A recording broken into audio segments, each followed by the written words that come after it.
So turns out that Legal Eagle has finally released his video on the Logan Paul Coffeezilla lawsuit, and he even says in the title himself, it's crap.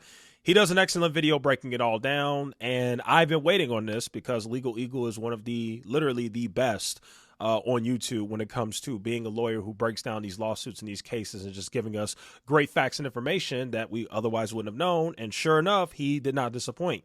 He absolutely did that. And not only did he do that, he actually brought on one of Coffeezilla's lawyers, which I thought was pretty cool too, to kind of hear from Coffeezilla's lawyers on what's going on, because obviously Coffeezilla cannot speak. He's actually being very smart. Coffeezilla is still putting out content on his second channel, Voiezilla, but he's really not saying anything about the Logan Paul lawsuit, probably taking the advice of his lawyers, who probably said, shut up, let us do the talking. But anyway, I did want to go ahead and react to Legal Eagle's video because I have been waiting on it, and I just wanted to give my overall thoughts and reactions to this whole thing, because obviously you guys know I've been covering the Coffeezilla lawsuit versus Logan Paul heavily. I even broke the story that Coffeezilla actually ended up getting served, or at least his LLC did. Coffee Break Productions LLC did indeed get served, and that was in the legal filings on July 9th. And it was served via his registered agent, which I already broke that down. But anyway, let's go ahead and listen to the video. And I'm just going to kind of give my reaction to it, and here we go. Eddie Ibanez was a catch-me-if-you-can level liar. Paul's manager, Jeff Levin, allegedly knew about Ibanez's exaggerations before the CryptoZoo launch, but kept him on the team. Now, Logan Paul filed his lawsuit in federal court in the United States District Court for the Western District of Texas. Though Logan Paul putatively lives in Puerto Rico, and Coffeezilla and his company reside in Texas. Although many defamation complaints are filed in state court, filing in Texas federal court gives Logan Paul an advantage because Coffeezilla won't be able to use the Texas anti-SLAPP law. As you might know, a strategic... Wow, that is crazy. So Logan Paul is so sneaky and so devious and so evil. And this is how you know that this lawsuit is 100% a sham lawsuit. This is literally, I'm sick of you bothering me. This is what it is, guys. Logan Paul is saying, I have $100 million or $50 million in the bank, whatever. He's got a lot of money. I have way more money than you. You will not leave me alone. Every like 4 or 5 months, you text me or you message me or you make a video about Logan Paul still hasn't refunded the victims. And Logan Paul's like, I have no interest in refunding these people. And it's been years now, and most people have forgotten about it. And right when everybody forgets that I still haven't refunded the victims of CryptoZoo, here you come, Coffeezilla, with this gigantic following on YouTube, bringing it back up and reminding everybody that I have no intentions of paying them back in the first place.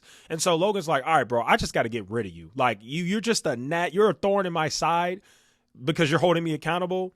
And so not only am I going to sue you, I am going to sue you in federal court instead of state court, because if I sue you in state court, well, you can file an anti-SLAPP motion. And if I sue you in federal court, you can't do that.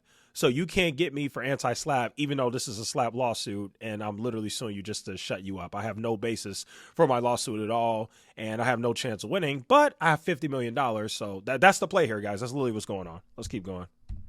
Lawsuit against public participation, or SLAPP suit, is a legal action intended to censor, intimidate, or silence critics by burdening them with the cost of legal defense. And the Texas... And that is exactly what's happening.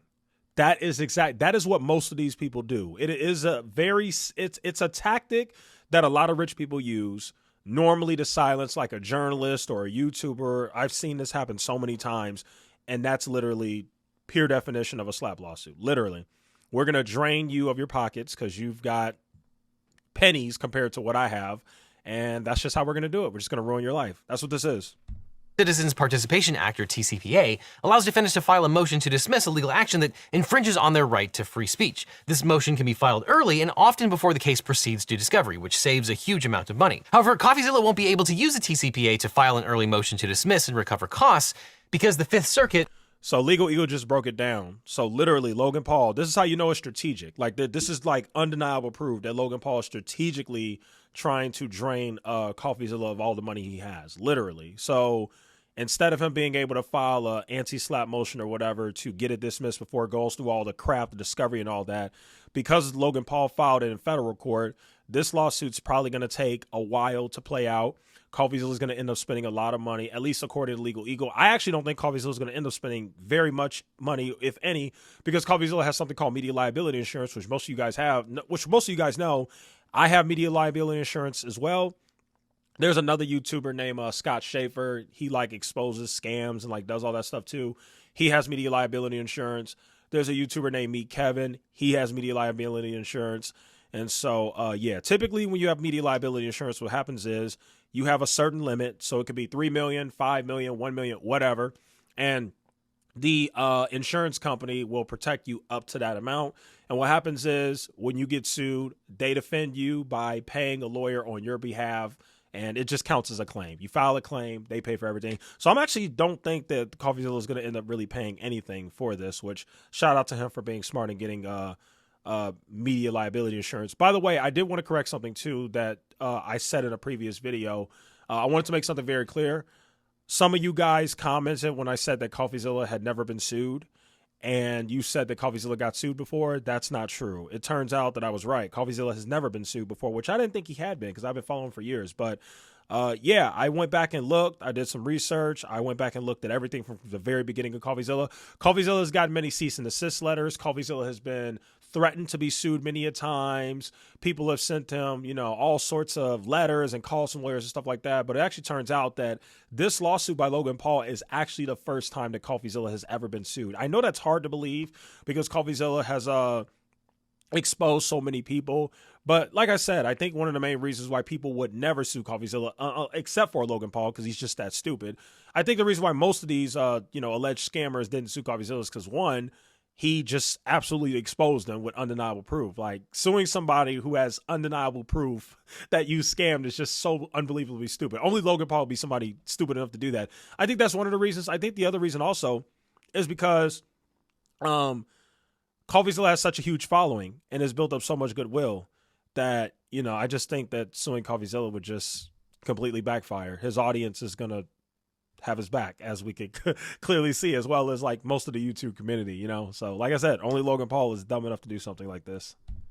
Which rules over Texas, ruled that the state law doesn't apply in federal court. Parenthetically, I'll note that there's a circuit split where some federal courts will apply state-based anti-SLAPP laws and some will not, which is why we need a federal anti-SLAPP law. So without an applicable anti-SLAPP law, I agree with him on that one. We do need a federal anti-SLAPP law, not just state anti-SLAPP laws. Let's go ahead and actually go to Coffeezilla's lawyer. Let's hear from the guy that's representing Coffeezilla's lawyer, which, according to Legal Eagle, actually is the exact same lawyer who represented the families that were suing Alex Jones and won like $1 billion, literally. Like, literally, the settlement, the judgment, I'm sorry.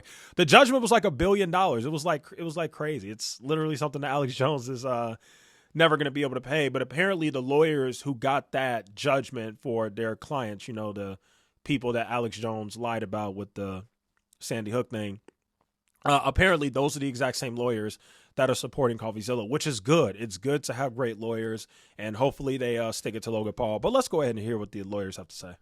I reached out to Coffeezilla's lawyers and got Mark Bankston on the phone. Mark, thanks for being here. You are actually representing Coffeezilla, is that correct? No, that's correct. My partner Bill Ogden and I have agreed to represent Coffeezilla in this very exciting suit. You know, in the world of online lawyers, there's a whole spectrum of people that are qualified and that are not. A quick perusal of your resume seems to indicate that you guys know your way around defamation. Yeah, most folks are probably aware of my defamation practice through the lawsuits that I brought against Alex Jones and InfoWars on behalf of several Sandy Hook parents. This situation is used on a different foot. This will actually be the first time that we are defending someone from a defamation suit, but it is something we very... Oh, that's interesting. That's interesting. So this is actually very telling. So these lawyers typically handle cases where somebody is suing somebody for defamation or something like that. But basically what this lawyer said is, well, normally we're the ones who do the suing. You know, we're the ones who go after people, you know, when we feel like our clients or whatever have been defamed or however, and we normally win. They said in this case, though, we have never actually defended somebody from a defamation lawsuit. However, in Coffeezilla's case, we so strongly believe that he did not defame Logan Paul. We are willing to defend him and do something that we pretty much never done before in the history of our law firm. That's actually very interesting. That actually makes me even more confident that Coffeezilla is, one, not only going to win this case, but two, absolutely 100% did not defame Logan Paul, which obviously anybody with common sense knows that. But literally, these lawyers are like, wait a minute. So we normally go after people for defamation, but this guy's suing you for defamation for that, even though you exposed that he scammed you, that he scammed his fans. Oh yeah, we're defending you, dude. We're absolutely defending you. Like, it's like the lawyers are like, this is a slam dunk, which is why they're kind of taking the case, because they probably view it as a slam dunk, is what I think. Strongly believe in this particular case. What has happened so far? Right now, very little has happened. There hasn't been an answer in the suit or anything like that. You would usually, in most states at this. Oh, okay. Well, that's actually good information too. So obviously, again, I reported that Coffeezilla did get served, at least his LLC did, and this guy said that there hasn't been an answer in the suit. What that tells me is that they haven't responded yet. That's all that means. So they're at the very, very early stages of the lawsuit. They haven't even responded to Logan Paul's lawsuit yet, but I'm sure they will. Obviously, they don't really have a choice. And yeah, I can't wait to see how this plays out. I can't wait to see how discovery goes and all that stuff. And again, I will be updating you guys as we go along because I have a Pacer account. I'll just go on Pacer, pay like 30 cents and get all the court documents. But yeah. This point faced an anti-SLAPP motion. That type of motion is not available in federal court in the Fifth Circuit in Texas. In this case, the federal court venue was chosen, and there seems to be no obvious reason for that except to avoid the anti-SLAPP motion. Ironically, this is a very, very vicious attack on Coffeezilla's reputation that really he has no way to vindicate except going in the court and winning on this suit. Reading the complaint, I was very surprised that Logan Paul had completely... I do agree. This is an attack on Coffeezilla's reputation. If Logan Paul somehow won, obviously, I don't think it would affect Coffeezilla's credibility or reputation to people with common sense. However, unfortunately, there's a lot of people in the world who don't have common sense. So if Logan Paul were to somehow win or Coffeezilla were to settle, which is very likely what Logan Paul would want, then yeah, that could harm his reputation to the few bird brains out there that think that, you know, Coffeezilla's terrible and he defamed Logan Paul. Rehabilitated his image, and then Coffeezilla just came out of nowhere and besmirched him for no reason whatsoever. So I found that to be very surprising. Yeah, it seems far-fetched. I guess we'll have to see where discovery takes us on that. Definitely. I mean, look, you can look at this suit, and it has... I'm not going to lie. We're going to have like a watch party. Like, when discovery finally happens and those court documents start coming out, I'm going to have to go live, and I might have to like get some popcorn and like some drinks or something. We might actually have to have like a whole watch party as we go over the discovery documents because they're going to be so juicy. Like, can you just imagine what's going to be uncovered? Like, I can't even imagine Logan Paul letting it get that far. I really feel like Logan Paul is just temporarily trying to shut Coffeezilla up. But I don't know. I just feel like discovery would really, really hurt Logan Paul, and I feel like that's like would be a nightmare for him. I don't know. We'll see though. It's all of the hallmarks of a classic SLAPP suit. There's not a single person on this planet who can look at the situation and say that Coffeezilla knew and intended to tell lies about Logan Paul. You know, I think I knew it before he became my client. I think I know it way more now. If there's something that man cares about, it's the truth. He is devoted to that principle, like very few journalists that I see today. This case really presents a David and Goliath. That is true, and that's why Coffeezilla has like never had controversies with his reporting or his YouTube videos because he's so ridiculously thorough. You know what I honestly think about Coffeezilla? I think Coffeezilla is so smart. I guarantee you guys, I bet you there have probably been investigations that Coffeezilla probably looked into and wasn't able to find enough evidence, so he probably just didn't report on it. I can see that. Like, I really think Coffeezilla doesn't make a video on something unless he really for sure knows that he nailed you. Like, if he can absolutely prove that you're a scammer, or you scam somebody, or you defraud or whatever, he'll make the video. If not, then he won't. It's really that simple. It's literally that simple. Like, I feel like the thoroughness and providing actual evidence and proof is more important to Coffeezilla than views. There may be a situation on a certain scammer where Coffeezilla's like, man, if I post this, I'll get 5 million views, but I just don't have the evidence, so I can't. And I feel like that right there, his lawyer is right about that. I think Coffeezilla really cares more about the truth than literally anything. And I think that goes a long way, and it's definitely going to help him, especially in this frivolous lawsuit. That's a type problem. You look at somebody like Coffeezilla. Yes, he has a lot of YouTube subscribers. I mean, I'm sure he makes money. You know, I'm sure he does fine. He's not anywhere near the capacity of his opponent. I mean, his opponent has an unlimited war chest to come at him, and could essentially use this suit to drive him off the internet. We're not going to let that happen. So in terms of next steps, I would assume there would be a motion to dismiss based on the allegations of the complaint, or maybe if you wanted to get feisty, pre-answer discovery. I don't know if that's available. Absolutely. I mean, look, you can't look at that complaint and not think judgment on the pleadings. I mean, that's just what you think the moment you see it. Are the statements being made even something that can be verified as true or false? What does it mean to call something a scam? The word scam can be interpreted a lot of different ways, and it does not mean one thing to all people. Businesses and bad deals are described as scams constantly. This is not the only suit that Logan. Okay, first off, I just want to say I love that lawyer. I love that guy. He seems genuine. He seems decent.